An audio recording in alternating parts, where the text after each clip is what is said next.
All right, guys, welcome to the Wealth Generator Show. Today we have Nicole Wilson, who owns a home care business, and I'm going to let her tell you all about her business. So, welcome to the show. Thank you for having me. As you said, Nicole Wilson, I have an agency that provides services and supports to individuals that have intellectual and developmental disabilities. Been doing this for 13 years from Louisiana, here in Texas, 17, and just kind of found my niche here.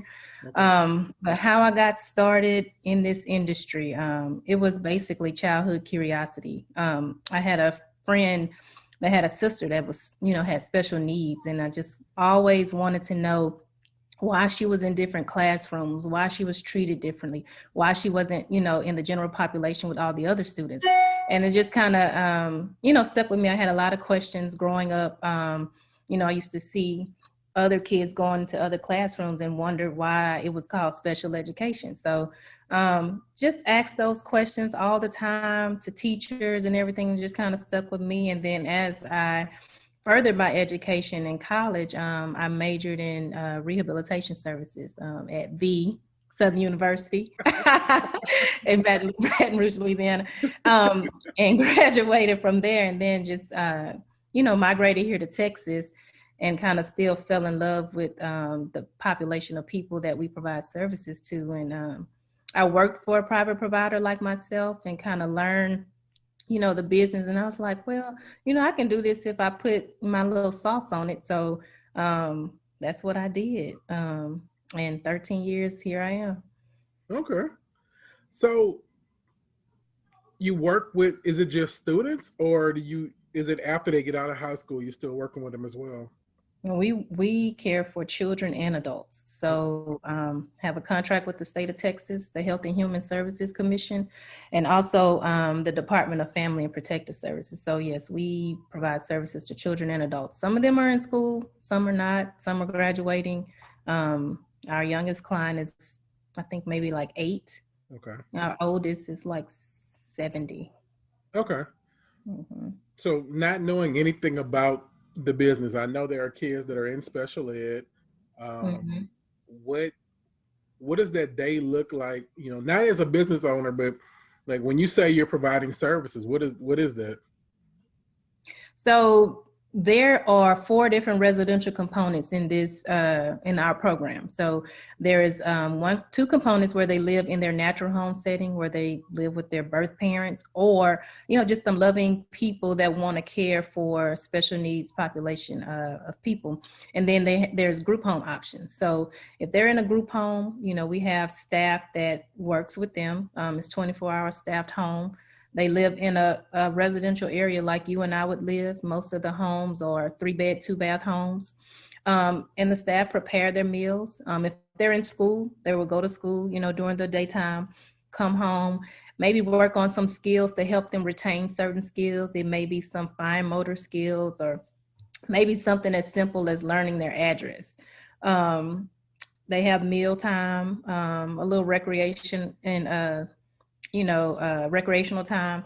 And then, we prepare them for bed. They bathe and go to bed and then get ready for the next day. Typically on weekends, we have outings, but due to COVID, we've kind of, stopped all of that. But our outings consist of going to the park. It may be going to the movies. We've done drive-in movies. They love going to the dollar store. So we, have trips where they go to the dollar store. We've also taken them to San Antonio. There's a special needs amusement park in San Antonio. So, sometimes they'll go there. And then even during the rodeo time every year, they look forward to it. It's like they can smell it in the air before they even start announcing it on TV. They're asking, are we going to the rodeo? So they enjoy going to the rodeo carnival and things like that. So it's basically a typical day. We just kind of cater to their needs. Some of the individuals wear diapers, some are non-ambulatory, some are non-verbal. So it Yeah, really, but what's non-ambulatory? You can't just throw words out I'm sorry. there. They can't walk. Oh, okay, They okay, cannot walk. okay. And so, it takes a special person to really care for this population of people. It's not for the weak. And if someone is looking to get in this industry just to, make some quick money and in their heart, and there's no passion there, it's really not going to be rewarding for them, honestly. Yeah. Okay. So with the group homes, are those like residences you own, or your staff goes into other people? It's homes that either I own or lease. Okay. Yeah, so they're for the agency. Okay, but your agency has these group homes, so you're running the group homes. Yes. Okay. Okay.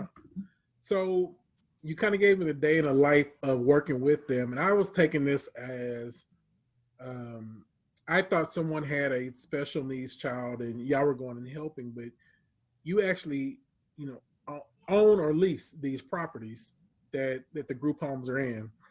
So those are Yeah. like offices for you. Those are like almost like medical offices for you.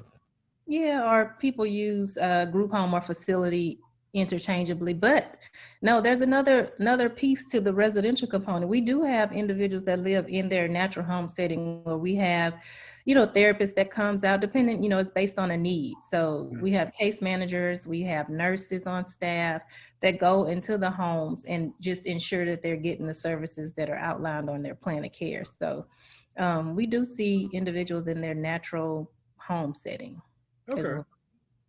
So like the group homes, like the HOA knows that there's a group home in the neighborhood.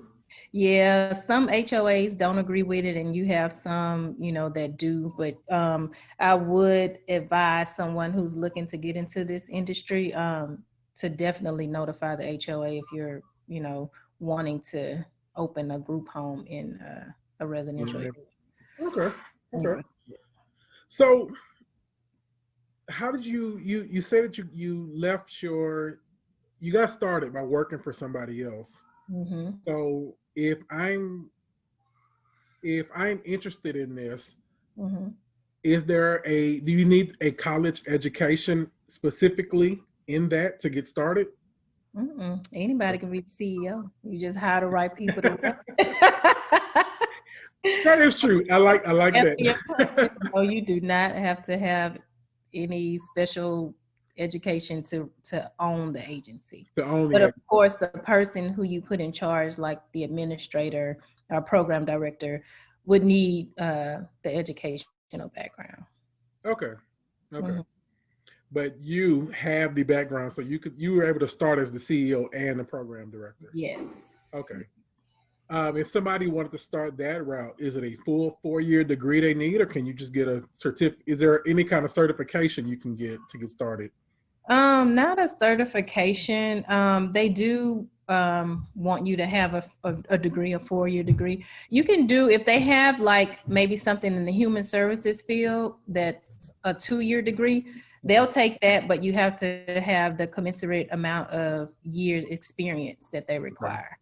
Okay. Um, and I think they're asking for like 3 to 4 years Okay. of actually coordinating services for special needs population. Okay. So even with whatever you have, you need to get a job in it first, which Yes. So if you're trying to be the program director.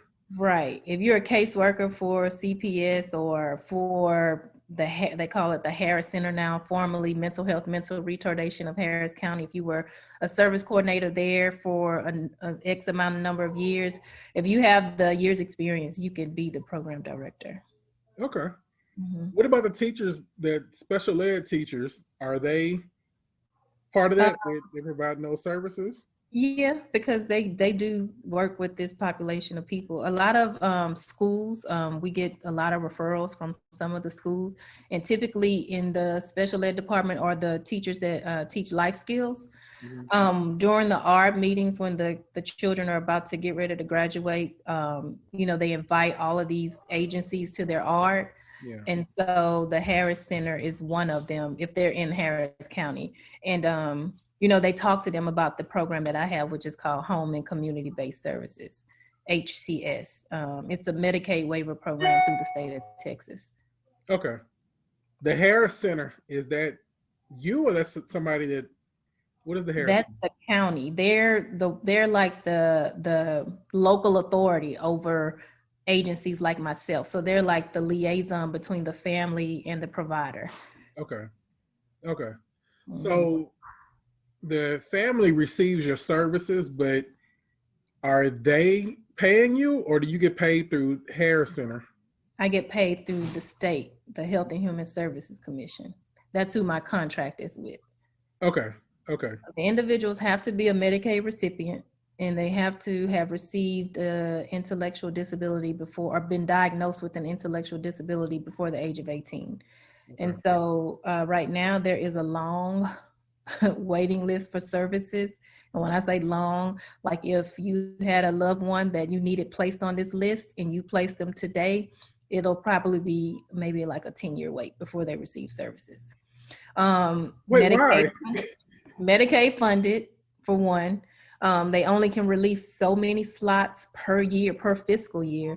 If they release all of these ten thousands of slots, then it'll be a disaster as far as money. Um, But 10 years is a long time to go without. it is a long time, but they have thousands of people on this list. Like it's really, really long. That's okay. You got it. I'm getting lost here. So if if I have a kid Uh-huh. and it's obvious my kid is special needs, like Mm-hmm. it's not one of the lighter ones where it might just be a learning disability. Like it's full on. You know that they have special needs.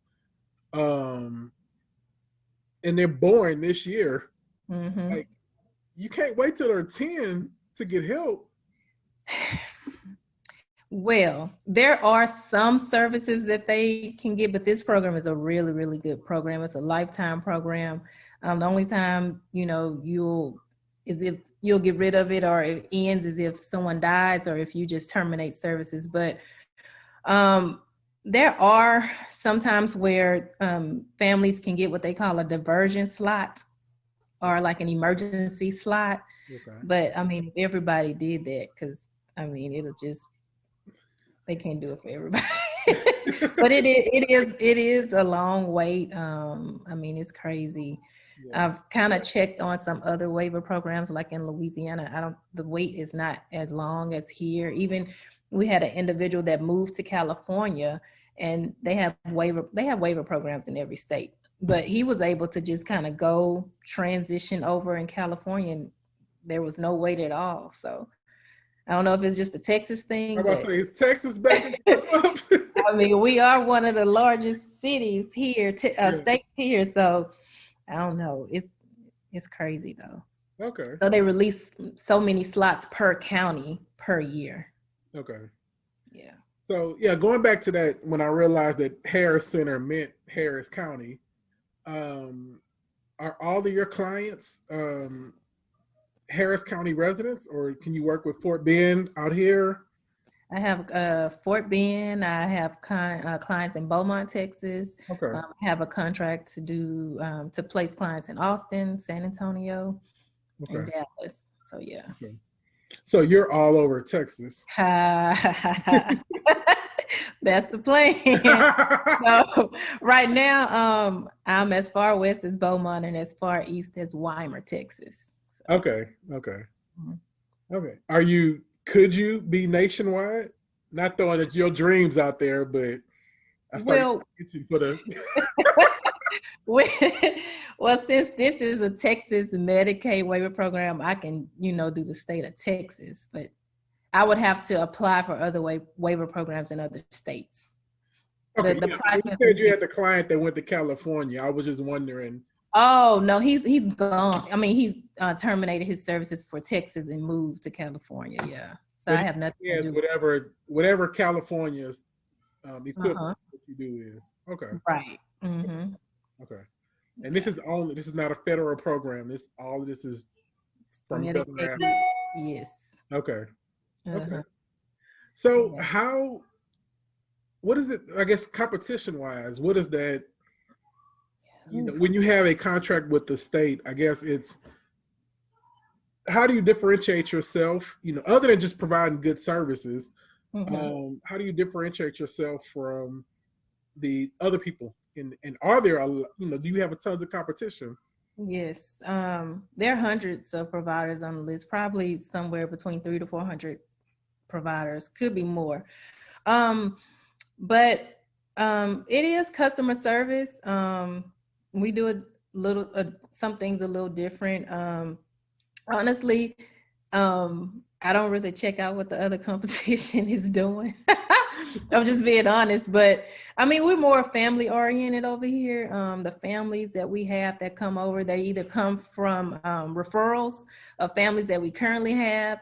I mean, I've established relationships over the years with disability rights attorneys and caseworkers, so I get a lot of referrals from those agencies and people. And I don't know, we just have that special sauce. I don't know what it is, but the name of our business is Anointed Caring Home. So we just kind of love on them and just anoint them with care, and it's just kind of transcends over throughout the agency, and it's been a wonderful thing.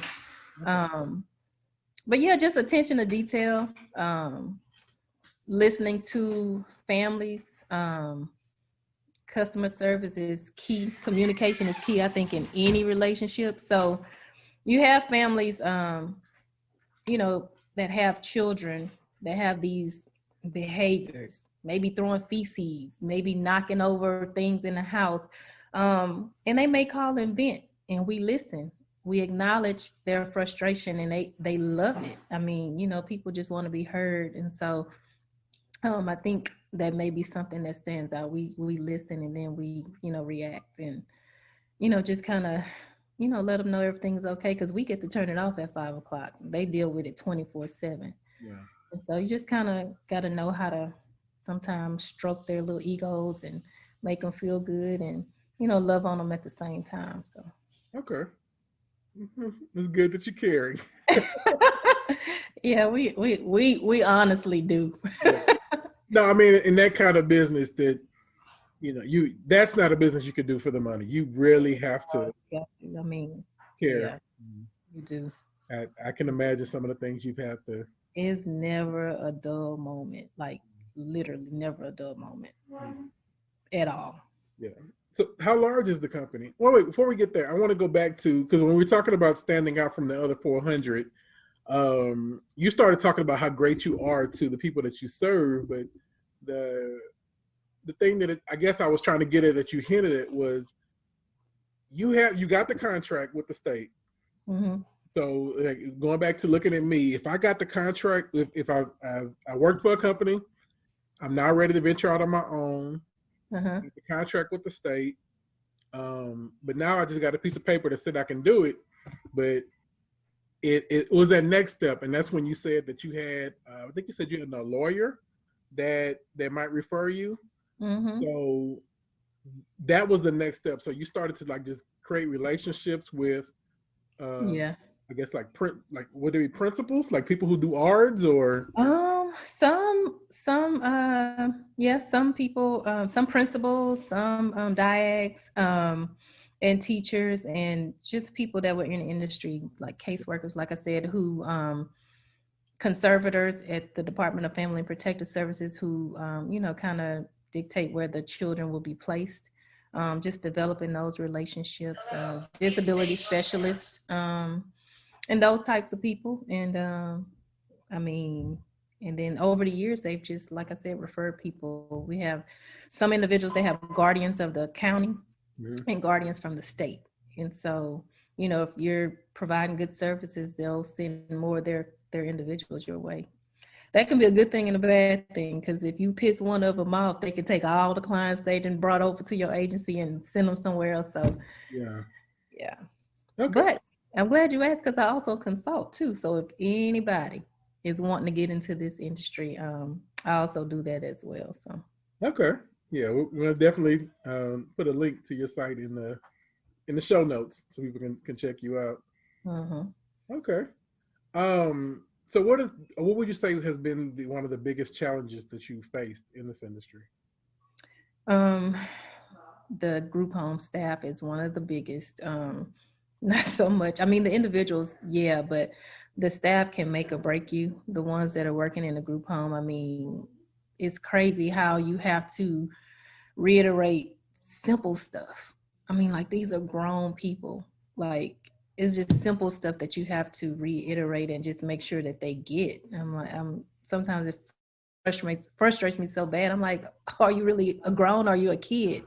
So the staff sometimes it's a big challenge for me. And then sometimes the parents, when they don't, I mean, we have to follow the guidelines from the state. I mean, the program, it is what it is. We have to do it. And some of the parents, when they become what is called a foster care provider or a host home care provider for their own child, because they can get paid to take care of their own child when they're considered an adult at 18. Okay. They don't want to work the program. They're considered a contractor at that point. So they have to make sure their child goes to and from the doctor. They have paperwork that they have to submit to us. Sometimes they late with it. Sometimes they feel that they don't have to do it. So you get some of those parents that are hard-headed and don't really want to work the program. And I've had some that I've had to terminate their contract and ask them to, move and transfer to another provider, just because they don't want to do right. So the parents can be a challenge. The staff can be a challenge. I think those may have been some of the most challenging things for me. Okay.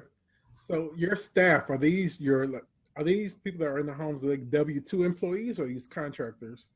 They're employees. Okay. They're employees. Okay. So you go through and you train them on all the processes and everything. This is not like an outside agency that's doing the work for you. Right.